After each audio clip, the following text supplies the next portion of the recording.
Hello guys, welcome back to PC वाले YouTube channel and DDR5 RAM जो कि launch होने से पहले ही आउट ऑफ स्टॉक हो गई। सही बोल रहा हूँ मैं और आपने बिल्कुल सही सुना, आपके कानों ने जो है वो बिल्कुल सही सुना। DDR5 रैम जो कि ऑफिशियली अब लॉन्च हो भी चुकी है काइंड ऑफ, और मार्केट में बिकने को भी आ चुकी है, और यहाँ पे बिकने से पहले ही kind of out of stock हो गई। जबकि इसको सपोर्ट करने वाला भी मार्केट में कोई प्रोसेसर है भी नहीं, किसी प्रोसेसर में DDR5 रैम चलती भी नहीं है, फिर भी आउट ऑफ स्टॉक हो गई। तो अभी आने वाले 2-3 महीने में CPUs नए लॉन्च होने वाले हैं जिनमें DDR5 रैम चलेगी। तो जब वो लॉन्च हो जाएंगे तब इसका क्या होगा। आप में से कई लोग पीसी बिल्ड करने का सोच रहे होंगे कि मैं अभी प्राइस डाउन होने देता हूं और थोड़ी देर में जो है वो फिर पीसी बिल्ड करूंगा कुछ महीनों बाद। लेकिन अगर रैम ऐसा आउट ऑफ स्टॉक रहेगी तो आप क्या करोगे, तो पूरी वीडियो का एंड तक जरूर देखना। हम बात करते हैं DDR5 रैम के बारे में। देखो सीन क्या हुआ है, टीम ग्रुप जो कंपनी है, तुमने सुना होगा टीम ग्रुप की डेल्टा रैम वगैरह के आपने देखे होंगे। इन लोगों ने DDR5 रैम निकाली है और इन्होंने सेल करने तक के लिए निकाल दी। जी हाँ, कॉर्सेयर, जी स्किल और बाकी जो ब्रांड है क्रूशल, उन लोगों ने अभी नहीं निकाली। उन लोगों ने अनाउंस कर दिए हैं पर निकाली नहीं। लेकिन टीम ग्रुप जो है इसने निकाल भी दी, लॉन्च भी कर दी और बिकने तक के लिए आ गई मार्केट में। और अभी तुम जानते हो कोई प्रोसेसर सपोर्ट नहीं करता DDR5 रैम को। अभी कुछ महीनों में इंटेल की 12th जनरेशन आने वाली है जो कि अगेन बोला जा रहा है कि काफ़ी अमेजिंग होने वाली है। उसके अंदर तुम्हारा big core and small core architecture होगा जिसके के लिए विंडो 11 काफ़ी अच्छे से ऑप्टिमाइज्ड है। ठीक है, तो अगर विंडो 11 का कोई एक्चुअली में तुम्हें गेमिंग में परफॉर्मेंस बूस्ट देखने को मिलेगा तो वो इंटेल के उन 12th जन CPUs में भी देखने को मिले।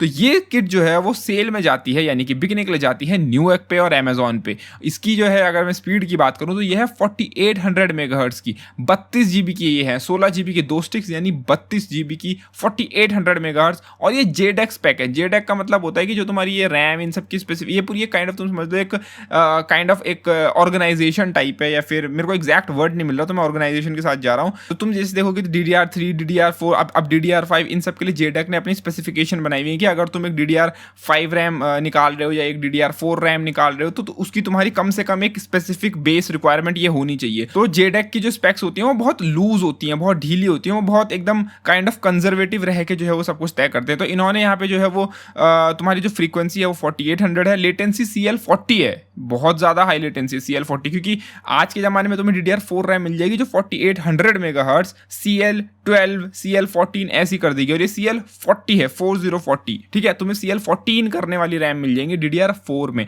लेकिन अगेन तुम्हें बात ध्यान रखनी पड़ेगी कि ये JEDEC स्पेक है। अभी जो है वो जब मेमोरी मैन्युफैक्चरर XMP निकालेंगे इस रैम का, ठीक है, तो फिर ये 4800 मेगाहर्ट्ज पता नहीं कितने CL पे होगी। और ऊपर से इसकी कैपेसिटी भी देखो, ऊपर से ये जो है वो नई है, ये अभी जैसे धीरे धीरे आएंगी तो और फास्ट आएगी। तुम्हें ये तो 4800 मेगाहर्ट्ज की, तुम्हें 8000 मेगाहर्ट्ज की, 6000 मेगाहर्ट्ज की भी देखने को मिलेगी। और ये सिर्फ 1.1 वोल्ट पे चल रही है। तुम्हें ये भी देखना होगा कि ये सिर्फ 1.1 वोल्ट पे चल रही है। जो तुम्हारी DDR4 4800 मेगाहर्ट्ज CL14 में बोल रहा हूँ वो तुम्हारी आराम से 1.9 to 2 वोल्ट इतनी हाई वोल्टेज पे चलती है।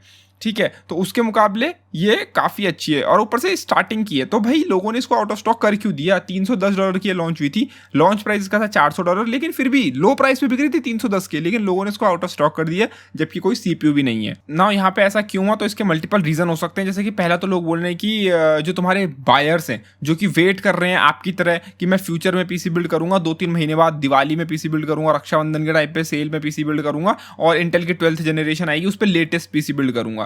तो उन लोगों को DDR5 रैम चाहिए होगी, क्योंकि इंटेल का जो नया PC है, जो नया CPU आएगा, वो कंफर्म है कि DDR5 सपोर्ट करेगा। तो वो लोग क्या कर रहे हैं, वो पहले से बचा के रख ले रहे हैं कि भैया मैंने रैम पहले से ले लिया, अब जब लॉन्च होगा, क्योंकि तुम जानते हो लॉन्च टाइम पे कितनी डिमांड होती है, लॉन्च टाइम पे फिर तुम्हें कुछ नहीं मिलता और फिर प्राइस अलग से ऊपर जाती है लॉन्च के टाइम पे। तो इन लोगों ने पहले खरीद के रख लिया। ये पहली चीज़ है कि पहला रीज़न ये हो सकता है। दूसरा हो सकता है स्कैल्पर्स, यानी यही लोग जो तुम्हारी प्राइस ऊपर करते हैं। ये लोग क्या कर सकते हैं, हो सकता है कि इन्होंने सोचा कि अच्छा DDR5 लॉन्च हो गई, जितना स्टॉक भर के रख सकते हो खरीद के अपना स्टॉक जमा करके गोडाउन के अंदर स्टॉक भर के रख लो, जब लॉन्च होगी तब मार्केट में शॉर्टेज पड़ेगी और तब हम महंगे में बेचेंगे। या तो दूसरा रीज़न ये हो सकता है कि जो तुम्हारे स्कैल्पर्स हैं उन्होंने दबा के ऐसे रख लिया। तीसरा रीज़न हो सकता है कि इसकी ज़्यादा क्वांटिटी आई ना हो बिकने के लिए, और जितने भी तुम्हारे या फिर मेरी तरह जो एंथुजियास्ट लोग हैं या फिर और जो टेक में भी लोग हों जिनको थोड़ा टेक वगैरह का ज़्यादा कीड़ा रहता है, हो सकता है उन लोगों ने इसको पहले ही अपने पास खरीद लिया और मे बी टेस्टिंग के लिए, मे बी कुछ चीज़ों को अपने लिए एग्जामिन करने के लिए, टेस्टिंग के लिए, बेंचमार्क। अगेन तुम जब तक इसको किसी चीज़ पे चला नहीं पाओगे तुम बेंचमार्क नहीं कर सकते, बट अगेन तुम देख सकते हो कि मे बी टीम ग्रुप किस टाइप के चिप्स यूज़ कर रहा है, किस टाइप के इसके अंदर VRM है, किस टाइप के कॉम्पोनेंट्स यूज़ कर रहा है, क्या डेंसिटी के सेल्स हैं। ऑल्दो तुम्हें इसकी जो है वो नॉलेज ऑनलाइन मिल जानी चाहिए वैसे तो DDR5 के उसमें, बट मे बी कुछ एक्सपेरिमेंटल रीजंस की वजह से किसी ने जो है वो ये ऑर्डर करी हो। नाउ टीम ग्रुप का जो अपना खुद का डिवीजन है, गेमिंग डिवीजन, उन्होंने ये कंफर्म कर दिया है कि वो जो है वो और ज़्यादा ओवरक्लॉकिंग सपोर्टेड रैम और ज़्यादा जो है वो खतरनाक रैम जो है वो निकालने की तैयारी कर चुके हैं, और वो गीगाबाइट, MSI, एज़रॉक, एसूस, इस टाइप के जो तुम्हारे मदरबोर्ड मैन्युफैक्चरर हैं इनके साथ काम भी कर रहे हैं कंपैटिबिलिटी को देख के, ताकि जब लॉन्च हो तो ऐसा तुम्हें ऐसा ना हो कि भैया ये वाली रैम कंपैटिबल नहीं है इस मदरबोर्ड के साथ, वो वाली रैम कंपैटिबल नहीं, क्योंकि एक नया प्लेटफॉर्म, एक नया चेंज है।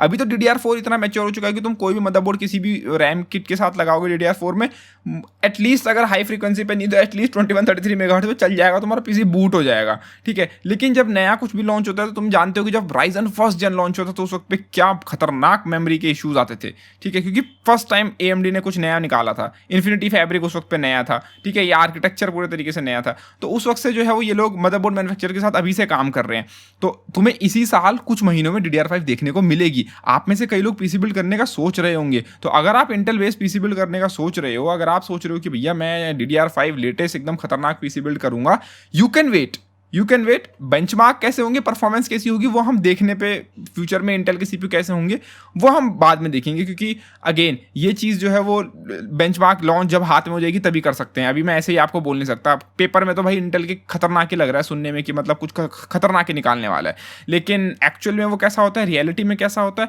वो देखने वाली बात होगी, क्योंकि इंटेल फाइनली 10 नैनोमीटर डेस्कटॉप पे लेके आ रहा है। 10 नैनोमीटर, जो कि इंटेल का पता नहीं कितने साल पहले आ जाना चाहिए था, लेकिन अब फाइनली आ रहा है। तो ये जो है बहुत ज़्यादा कुछ एक इनक्रेडिबल चीज़ होने वाली है। तो अगर आप एक लो एंड पीसी बिल्ड कर रहे हो, you can go with DDR4, you can go with Ryzen 5 3600 5600X and build your PC right now, ठीक है। लेकिन अगर आपको हाई एंड पीसी बिल्ड करना है और कंपोनेंट्स क्योंकि ऑलरेडी एक्सपेंसिव हैं, तुम SSD खरीद लो, कैबिनेट खरीद के रख लो, पावर सप्लाई खरीद के रख लो, मदरबोर्ड तो अगर तुम नई CPUs का वेट करो तो तुम्हें नए मदरबोर्ड्स का वेट करना पड़ेगा, बिकॉज अभी के मदरबोर्ड में तो DDR5 रैम लगेगी नहीं, ठीक है। तो जो कंपोनेंट्स है जो सस्ते प्राइस में मिल रहा है वो खरीद के रख लो और वेट करो DDR5 का। बाकी उम्मीद है तुमको वीडियो पसंद आएगी, तो प्लीज़ वीडियो को like, share and channel subscribe करना ना भूलो। धन्यवाद, टेक केयर गाइस।